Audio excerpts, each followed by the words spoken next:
Hey, it's Lauren. This is an excerpt from the full-length episode. To listen to the entire episode, head to the show notes and follow the link. This episode has been brought to you by the Afterlight Institute. Ignite the light, magic, and miracles within. I've got about 50 questions that I want to get to before we wrap up here, so good luck to me. But I guess, my first question is, because it's always like, well, which order do I go in?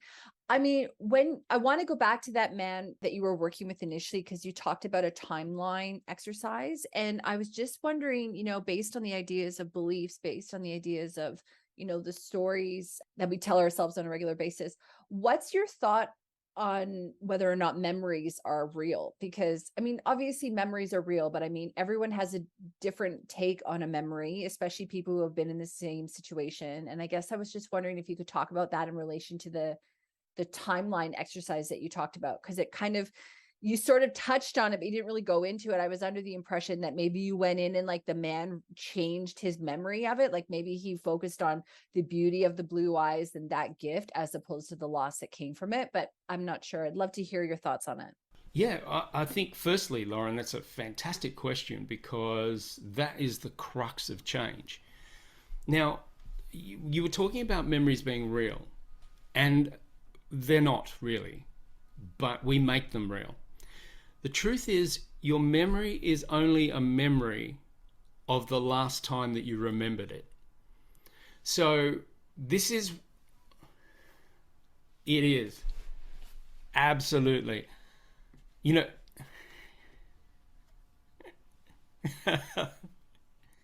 yeah, well, let me give you an example of this. When I was at school in high school, do you know the band AC/DC?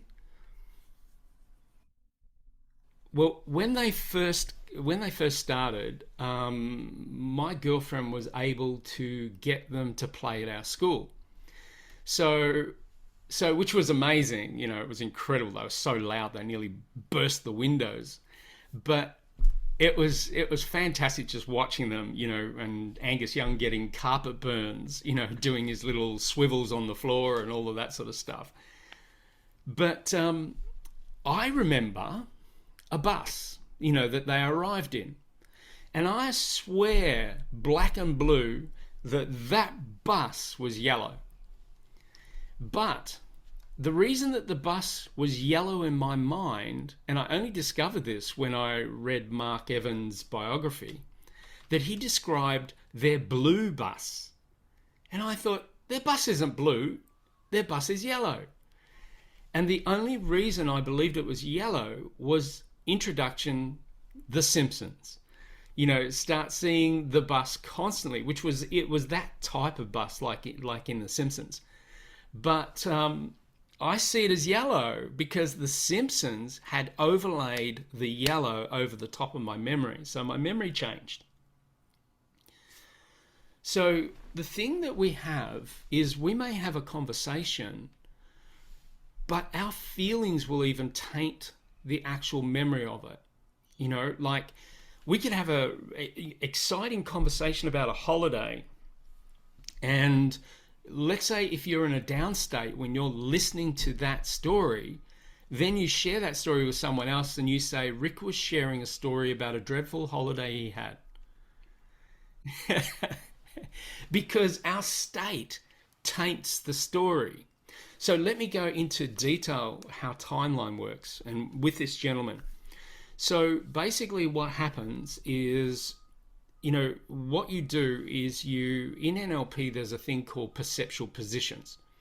So what you do is if you see the world through your own eyes, it feels like it's real and it feels like it is part of your present right now, even though it's a memory.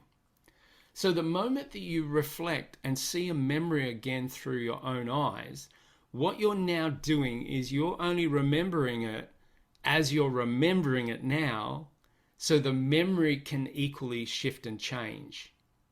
So there's a very clever piece in this process, and that is that what you do is you rise up above, like you rise up above now. And the now that we're talking about in timeline is actually in the past. So what he did is he rose up above that moment when his son was being born. And exactly. And we call it in NLP a disassociation pattern. So when you are disassociated, you can actually distance yourself from the emotions. The moment you distance yourself from the emotions now can change, and so can the situation.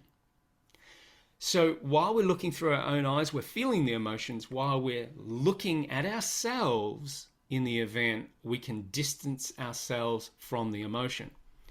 So now you've got the opportunity to start putting in some extra elements into that fundamental piece when he is now looking down, seeing his wife, having his son. He can now look down at that moment and see it differently.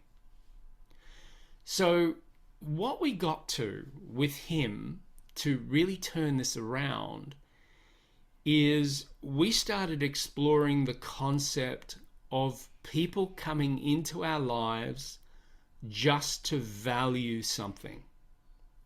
So, in other words, what he started to get was that his son was born and decided to die after birth to increase this gentleman's, this father's value of family. So, like you've sometimes got to lose something to really value it. And so once he got this, he started to go to a whole new spiritual plane. He started to think that people come into life and actually will sacrifice their own life for someone else's learning. And this is where he's getting to. And he had recognized in this moment that he did the opposite. He pushed his family away. And so all of a sudden, there were a lot of tears, of course, but all of a sudden he began to realize how important the people around him are and how he had been pushing them all away. And he also got, and I thought this was fantastic of him to get this, that while all those years, those 30 years that he had been holding on to his son, even though his son had passed on, that his son had no freedom either. That he had to hang around and, until his dad got the learnings that he had to get from the experience that he had had. So what happened, this was an incredible shift for him. And as a result, he gave me this beautiful testimonial, which I thought was really he's quite introverted. So it was quite a big thing for him to come out and give us a testimonial.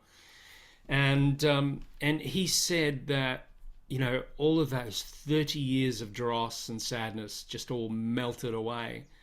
And he said, I am closer to my wife now than I ever have been. I'm closer to my other children than I ever have been. I've realized how I have left them, at arm's length. And it's been such a huge difference for him.